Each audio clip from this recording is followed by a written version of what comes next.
Hello दोस्तों, मैं कौस्तुभ। आज देखते हैं हिंदू ये न्यूज़पेपर में क्या इंपॉर्टेंट है यूपीएससी सिविल सर्विसेज एग्जामिनेशन के लिए। सबसे पहले जो पहला न्यूज़ है, इसमें जो चीज़ें मैं हाईलाइट करूँगा, ये पर्सपेक्टिव्स है, डायमेंशंस है, जो आपको पढ़ने हैं। सबसे पहले हरियाणा का जो ये जो कोटा लॉ है प्राइवेट सेक्टर में, ये लॉ के बारे में आपको पढ़ना है। दूसरा, सुप्रीम कोर्ट, हाई कोर्ट, इनके जो जजमेंट्स आ रहे हैं, स्टेटमेंट्स आ रहे हैं, उसकी लीगैलिटी पे, इस पे आपको फॉलो अप रखना पड़ेगा कि क्या डेवलपमेंट्स हो रहे हैं। तीसरा और एक इम्पोर्टेंट इश्यू है कि अगर ये लॉ आ भी जाता है, तो आप पॉलिसी के कॉन्टेक्स्ट से देखिए कि लॉ आ भी जाता है, तो इससे क्या होगा? ये जो पैराग्राफ है, ये बहुत इम्पोर्टेंट है कि प्राइवेट सेक्टर को कंट्रोल करने का एक और, अब हम कंट्रोल कहें, हरास कहें, इंटरवीन करें, ऐसा अगर लॉ लाते हैं, तो इसके पहले एक सेशन में मैंने कहा था कि it will lead to business and entrepreneurs, right? They will go out of Haryana, right? Haryana छोड़ देंगे। अगर बाकी स्टेट सी ऐसा जो कायदा होता है, जो इतना डिस्क्रिप्शन देता है और इंस्पेक्टर राज कोई स्टेट में लाता है, तो ऐसा कायदा तभी सक्सेसफुल होता है जब वो पूरे स्टेट्स में हर जगह आ जाएगा। अदरवाइज़ अगर हरियाणा में ही आता है और बाकी स्टेट्स में नहीं, तो businesses will slowly and steadily shift out of Haryana, right? तो बिज़नेसेस के लिए, एंटरप्रेन्योरशिप के लिए, भले ही ये पॉलिटिक्स के लिए अच्छा हो, लेकिन ये जब मोबाइल लेबर होता है, तब ये रेस्ट्रिक्टिव लॉज बिजनेस एनवायरनमेंट, जो ईज ऑफ डूइंग बिजनेस कहते हैं, उसको अफेक्ट करता है। तो ये एक इम्पोर्टेंट पर्सपेक्टिव है इस इशू पे।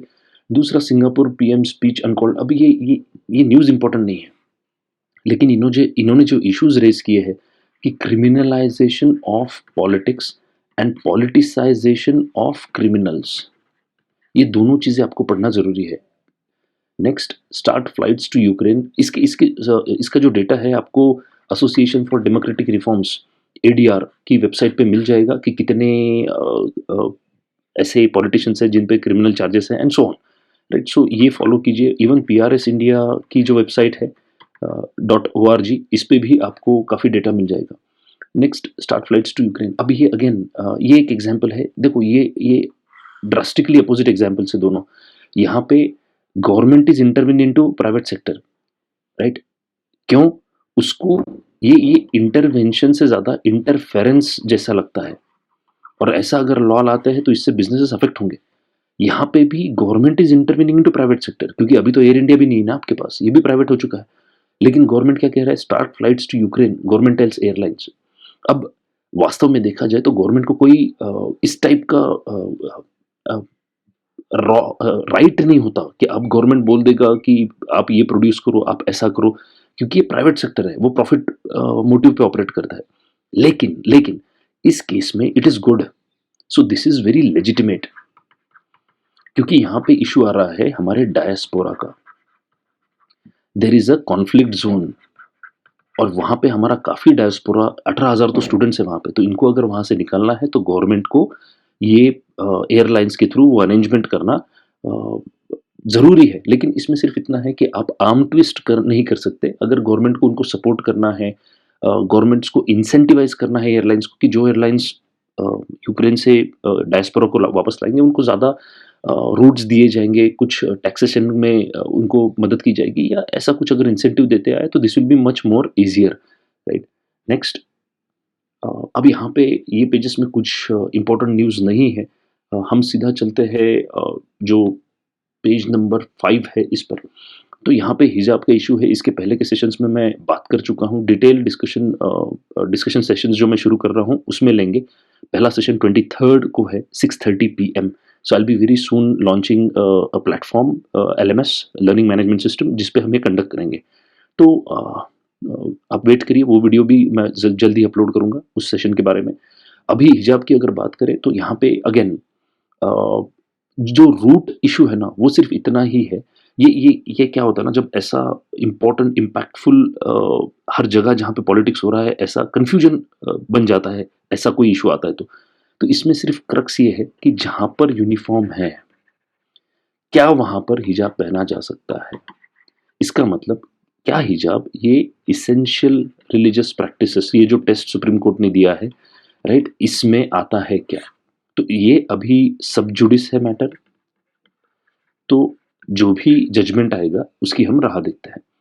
नेक्स्ट, हाँ हाँ, और एक डायमेंशन इसका कि जो आपकी फंडामेंटल राइट्स है, freedom of expression, freedom of religion, right, क्या ये अब ये जब इसेंशियल प्रैक्टिसेस की बात होगी तब इसका भी सोल्यूशन आपको मिल जाएगा। अगेन, एडिटोरियल पेज पर हम आते हैं तो India has still to get good grip on road safety. तो रोड सेफ्टी में इन्होंने कुछ पॉइंट्स दिए हैं कि क्या किया जा सकता है रोड सेफ्टी इंप्रूव करने के लिए। ये पॉइंट्स इंपॉर्टेंट है, आप इसको अच्छे से पढ़िए, ये प्रिपेयर कीजिए, क्योंकि इंडिया में सबसे ज़्यादा डेथ्स ये रोड पे एक्सीडेंट्स में होती है, ट्रैफिक एक्सीडेंट्स, आरटीएस कहते हैं, रोड ट्रैफिक एक्सीडेंट्स। अब इसमें मैं एक ही चीज़ कहूँगा कि अ, हमेशा हम ओनस जो है, रिस्पॉन्सिबिलिटी है, वो किस पे देते हैं? ड्राइवर पे, right? I mean human factor पे। तो इसमें दोनों चीज़ें हैं। मुझे कहना है कि जब हम रोड सेफ्टी की बात करते हैं, तो रोड सेफ्टी में दोनों चीज़ें आती हैं। एक तो it is the ecosystem and then the human factor.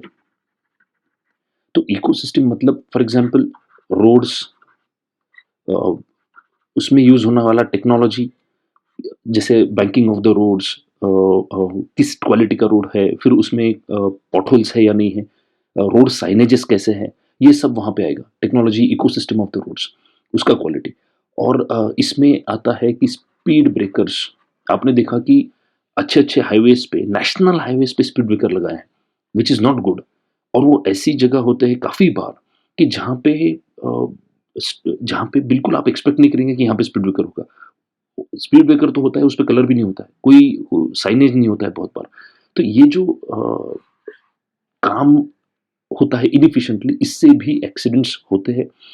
Then mixed traffic is very big problem, right? हमारे यहाँ पे लेन्स फॉलो नहीं होती, जानवर भी हाईवेज़ पर घूमते हैं, तो ये mixed traffic is very problematic.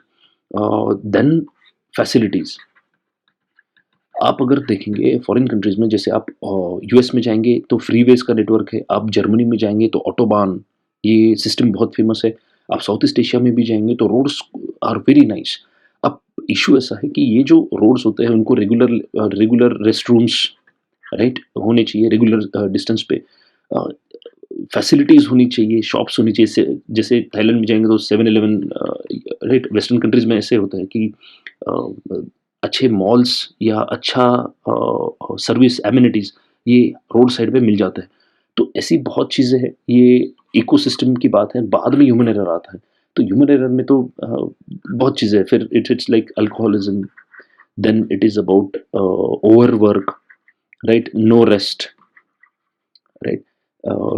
Even इसमें आता है यहाँ पे व्हीकल्स का भी बात आता है कि क्वालिटी ऑफ व्हीकल्स उनका चेक होता है क्या? तो ये काफ़ी फैक्टर्स है in addition to what has been given here. Next, etching trade go beyond oil, so India UAE, see यहाँ पे एक ब्रॉड इश्यू है फ्री ट्रेड एग्रीमेंट्स। तो आपको एग्जाम के लिए सिर्फ यूएई का नहीं, लेकिन जो यूरोपियन यूनियन के साथ डिस्कशन चल रहा है, आसियान के साथ है, there are more than 70 countries, 60-70 countries की जिनके साथ हमारा बायलैटरल एग्रीमेंट्स है ट्रेड के। और काफ़ी कंट्रीज़ के साथ हमने एफटीए किए हैं पार्शियल, किसी के साथ सिर्फ गुड्स में, किसी का सर्विसेज में हम ट्राई कर रहे हैं। तो ये सब एफटीएस का परफॉर्मेंस, राइट, कंस्ट्रक्टिव इवैल्यूएशन, ये आपको करना ज़रूरी है। तो this is important. Next, Covid का कंटेक्स्ट में ये न्यूज़ है, तो इसमें मैं इतना ही कहूँगा कि we do not know, right, uncertainty कि आगे क्या होगा। अभी हम ये पकड़ के चलेंगे कि कोविड चला गया है, तो ऐसा तो शायद नहीं है। ये एंडेमिक हो गया है। अभी जितना विरुलेंट ये पहले था कि डैमेज करने की कैपेसिटी रखता था, अभी ये विरुलेंस धीरे-धीरे कम हो जाता है। लेकिन यू कैन नॉट से कि इट विल नॉट म्यूटेट, ये म्यूटेशन हो सकता है। तो म्यूटेशन अगर होता है तो फिर से कुछ प्रॉब्लम होने के चांसेस है, लेकिन ये प्रोबेबिलिटी अभी कम है। बट लॉन्ग टर्म की अगर बात करें तो हमको ऐसे थ्रेट्स जो है इसके लिए सिस्टम, डिज़ास्टर रिस्पॉन्स कैपेबिलिटी ये डेवलप करना ज़रूरी है, क्योंकि Covid may not be the only wave that we are facing, right, और ओनली वायरस। ये शुरुआत हो सकती है इस टाइप के इवेंट्स मोर फ्रिक्वेंटली फ्यूचर में हमको देखने मिल सकता है। Next, a planetary adjustment, India must prioritize transition to energy sources. अब यहाँ पे एक जो इम्पोर्टेंट थीसिस सिस्टम्स मेंशन्ड है, आप इसको पढ़िए। प्लस एक इम्पोर्टेंट पॉइंट जो मैं कह रहा था, ये ऐसा है कि जब हम बात करते हैं एनवायरनमेंट की, तो हमेशा ये यहाँ पे जो दिया है फ्रजाइल, हम इकोसिस्टम को फ्रजाइल बताते हैं, हम इकोसिस्टम को कहते हैं कि we are protecting the earth, right, और प्लैनेट यहाँ पे दिया है। But the problem is, think about it, this is very selfish. Why this is selfish? आप सोचिए कि इतने बिलियन साल से अर्थ यहाँ पे है, हमारा डेवलपमेंट तो बहुत रिसेंट है इस पे, तो अर्थ को फर्क नहीं पड़ता, इसके पहले का एटमॉस्फेयर अलग था, तो earth is going to stay here. सिर्फ इतना है कि क्वेश्चन मार्क हमारे एग्जिस्टेंस पे है, बाकी स्पीसीज के एग्जिस्टेंस पे है। तो जब हम कहते हैं कि प्लास्टिक पोल्यूशन नहीं चाहिए या रिवर पोल्यूशन नहीं चाहिए, क्यों? तो ये अर्थ के लिए अच्छा नहीं है, earth is getting polluted, save earth. No, ये इतना नार्सिसिस्टिक या सेल्फिश इंटरप्रिटेशन की जरूरत नहीं है। आप अर्थ को नहीं सेव कर रहे, आप खुद को सेव कर रहे हैं, right? You are protecting yourself, your species, right? और बाकी स्पीसीज को भी आप इसलिए रखना चाहते हैं क्योंकि आपको पता है कि आपको जरूरत है, right? So this is very selfish. लेकिन ये हमारा इल्यूजन है जब हम ये कहते हैं कि हम अर्थ को प्रोटेक्ट कर रहे हैं, ये हमको अच्छा दिखाता है। और लेकिन इसका प्रॉब्लम क्या होता है पॉलिसी में, जब आप उसको इंटरप्रेट ऐसे करते हो कि आप लोगों को कहोगे कि आप पोल्यूशन मत कीजिए क्योंकि ये अर्थ के लिए अच्छा नहीं है या एनवायरमेंट के लिए अच्छा नहीं है, तो इसमें देयर इज अ चॉइस। लोग ये सोचते हैं ना कि हाँ, अर्थ के लिए अच्छा नहीं है तो ठीक है, व्हाई डू आई केयर। तो ये जो नैरेटिव बिल्डअप होता है, ये ज़्यादा कन्विंसिंग नहीं होता है। और बिहेवियरल इकोनॉमिक्स की अगर बात करें तो लोग उसको सीरियसली नहीं लेते हैं, उनके डिसीजंस अफेक्ट नहीं होते। लेकिन अब अगर आपको उनके डिसीजंस अफेक्ट करने हैं, बिहेवियर चेंज करना है, तो आपको नैरेटिव चेंज करना पड़ेगा, स्टोरी चेंज करनी पड़ेगी और उनको क्लियर बताना पड़ेगा कि ये अर्थ के लिए हम नहीं कर रहे हैं, हम ये खुद के लिए कर रहे हैं। आप अगर पोल्यूट करोगे तो कल ये घूम के आप पे ही आने वाला है। इतना क्लियर अगर आप हर मैसेज को पैकेज करें, कंटेक्चुअल या कंटेक्स्ट को देख के टेलर मेड मैसेजेस अगर बनाए, तो लोगों के जो एक्शंस है और उसका वापस इम्पैक्ट जो लोगों पे होता है, ये अगर स्ट्रेट फॉरवर्ड आप लिंक कर देते हैं, तो इससे आप जो बिहेवियरल चेंज लाना चाहते हैं वो आने के चांसेस बढ़ जाते हैं। Next, post cold war. आपने अगर वो यूक्रेन वाला जो मैंने अपलोड किया है, गेम थियरी वाला सेशन, वो अगर आपने देखा है तो उसमें मैंने शुरुआत ही की है कि it is cold war mentality. लेकिन आज ये कोल्ड वॉर का जो सिक्योरिटी ऑर्डर है ये चेंज हो रहा है या हो रहा है क्या, इस पे डिस्कशन इस सेशन में है। तो इस टाइप की जो डिस्कशंस होते हैं, इंटरव्यूज होते हैं, ये एक ब्रॉड अंडरस्टैंडिंग, बैकग्राउंड अंडरस्टैंडिंग के लिए अच्छा होता है, आप पढ़ लीजिए।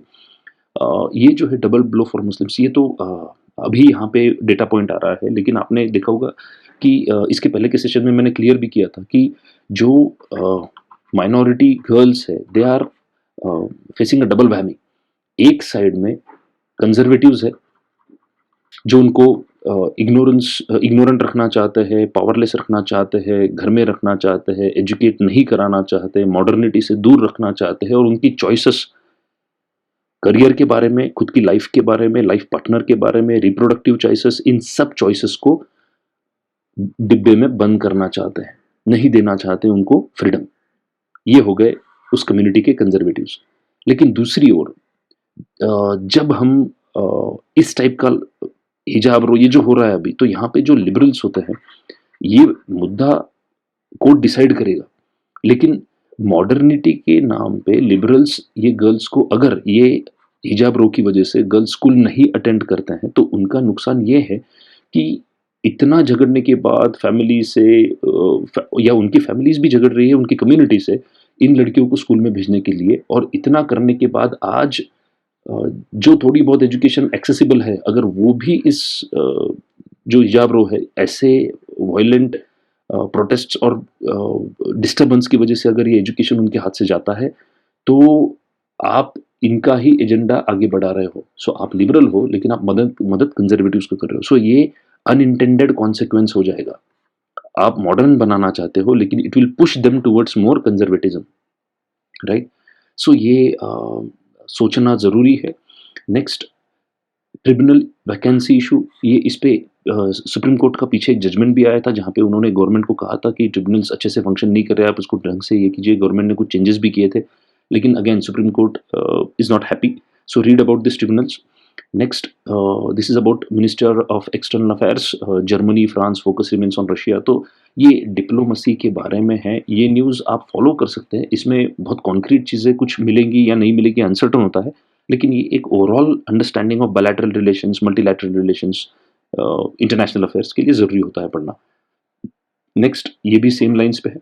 India gains back diplomacy at UNSC. Again UNSC, अगर हम यूनाइटेड नेशंस की बात करें तो यूनाइटेड नेशन सिक्योरिटी काउंसिल, इसमें रिफॉर्म्स की ज़रूरत है। उसकी प्रॉब्लम्स क्या है, इंडिया उस ये यहाँ पे डिप्लोमेटिकली किस तरह डील करता है, तो ये सब प्रोसेसेस जानने के लिए ये न्यूज़ इंपॉर्टेंट है। Next, arrest warrant against Jammu and Kashmir journalist. तो अगेन यहाँ पे जो है ना, इसके पहले हम डिस्कस कर चुके हैं कि नेशनल सिक्योरिटी और freedom, freedom of speech, freedom of press, ये चीज़ें कॉन्फ्लिक्ट हो रही है। और अगर ये कॉन्फ्लिक्ट होता है तो किस तरफ, मतलब ऐसा नहीं होना चाहिए कि नेशनल सिक्योरिटी के नाम पे इस चीज़ को आप इतना रिजिड या स्ट्रिक्ट लॉज बना दो कि it will result into a chilling effect, right, कि जर्नलिस्ट सच छापना ही बंद कर दे। नेक्स्ट, न्यूट्रिनो ऑब्जर्वेटरी, ये जो आईएनओ है, आईएनओ के बारे में एक सवाल आ चुके हैं पहले भी एग्जाम में, इसको पढ़िए अच्छे से। तमिलनाडु में है, थेनी डिस्ट्रिक्ट में। तो ये इसके लोकेशन पे राइट विवाद चल रहा है, एनवायरमेंटल कंसर्न्स भी है, तो आप इसको पढ़िए। ये तो पॉलिटिक्स की न्यूज़ है, आपको इंटरेस्ट होगा आप पढ़ सकते हैं। Next, conviction rate in human trafficking. अब ये ब्रॉडर इशू जो है, it is about policing, it's a state subject, लेकिन स्टेट सब्जेक्ट है तो आज मैंने पहले भी कहा कि इकोनॉमिक ऑफेंसेस, साइबर क्राइम्स और ये जो इंटरस्टेट क्राइम्स होते हैं, ये बहुत बढ़ रहे हैं। और पहले ऐसा होता था कि ये क्राइम्स कंपार्टमेंटलाइज्ड होते थे, आज सब क्राइम्स इंटरनेट से चल रहे हैं, राइट। इवन ह्यूमन ट्रैफिकिंग अगर है तो internet plays a very important role. तो ये सब चीज़ों में, जब इनमें ये क्राइम्स में कोई बॉर्डर नहीं बचा है, right, these are crimes without borders. लेकिन हमारी पुलिस अभी भी 1861 का जो एक्ट है जिसमें थाना सिस्टम है और उनकी सरहद होती है, राइट, और उसमें दो थानों के बीच मैंने तो खुद देखा, because I work in hospitals, medico legal cases आते हैं। अभी बहुत रिसेंटली पिछले महीने भी एक केस ऐसी हुआ था। तो हमारे पास एक पेशेंट था एंड देन दो थानों का उसमें कि ये आपका ये एक्सीडेंट आपकी हद में हुआ, आपकी, वो कहता है कि नहीं आपकी हद में हुआ, तो this is very bad, right. ये 21st सेंचुरी नहीं है, राइट।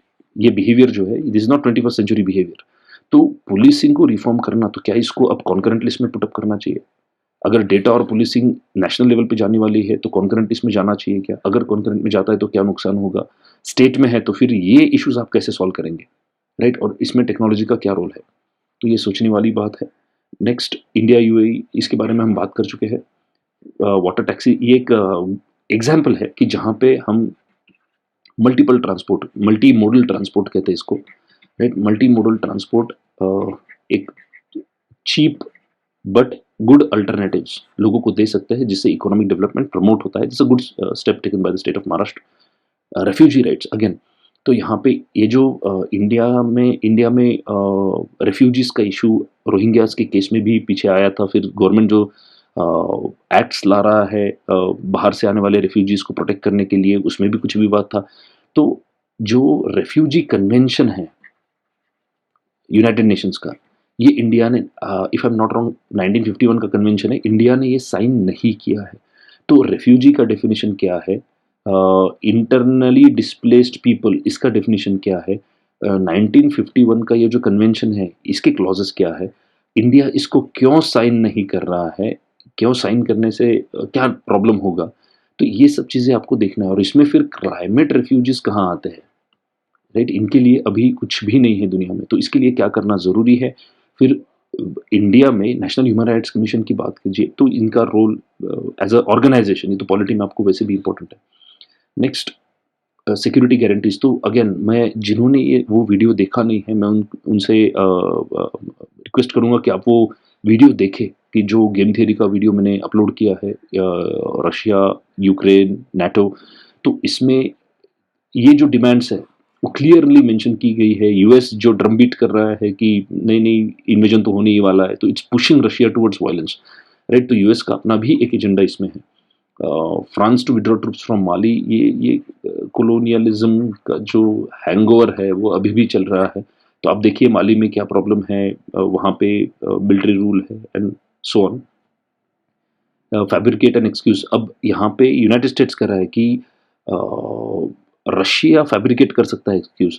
तो बात ऐसा है ना कि अमेरिका को पता है कि क्या क्या किया जा सकता है, क्योंकि उन्होंने इराक में वही किया था। तो प्रॉब्लम ये है कि again it's all about trust. ये जो होता है इसको ट्रस्ट का इशू होता है। तो ये again I will push you to the video that I had uploaded. Zelensky यहाँ पे भी वही है। हमास, आप अगर ये नेटफ्लिक्स, बहुत लोग ये सीरीज देखते हैं फौदा करके, सो इट्स ऑन नेटफ्लिक्स। तो हमास के बारे में वो आपको बहुत डिटेल देखने मिलेगा। लेकिन एनीवेज यहाँ पे Hamas is a terrorist organisation, Palestine Gaza में काम करता है हमास। तो इज़राइल पैलेस्टाइन कॉन्फ्लिक्ट ये एक मेजर इशू है। टू स्टेट थियरी क्या है, उसमें कितनी कमिटीज़ बैठी थी, जो वॉर हुए थे, फिर यूनाइटेड नेशंस की कमिटीज़ थी जिनके फाइंडिंग्स है कुछ। तो ये वेस्ट बैंक में जो सेटलमेंट्स इज़राइल पुश कर रहा है, इंडिया का स्टैंड क्या है, how has Indian diplomacy changed in this context, ये सब आपको पढ़ने की ज़रूरत है।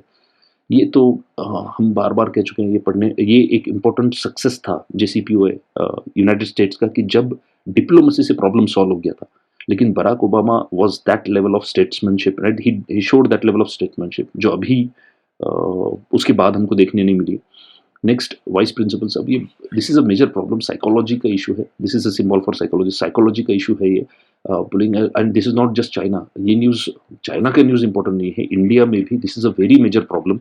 और साइकोलॉजी का रिसर्च क्लियर बताता है कि स्कूल में अगर बुलिंग होता है तो it has a very negative, right, emotional mental distress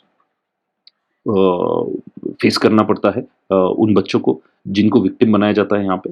तो ये एजुकेशन में ये भी एक इम्पॉर्टेंट प्रोटेक्शन होना चाहिए। Next, fair treatment. अब वही है ना कि China asks India to ensure fair treatment to Chinese firms, but then does India receive fair treatment at the hands of Chinese? Not at all. हमारी फार्मा कंपनीज, हमारी IT companies, हमारे यहाँ का जो बिजनेस है, बिजनेसेस वहाँ operate करते हैं, इनको काफ़ी हरेसमेंट होता है। इसके पहले एक बहुत बड़ा इंपॉर्टेंट केस भी हुआ था कि Indian businessman was arrested in eastern China.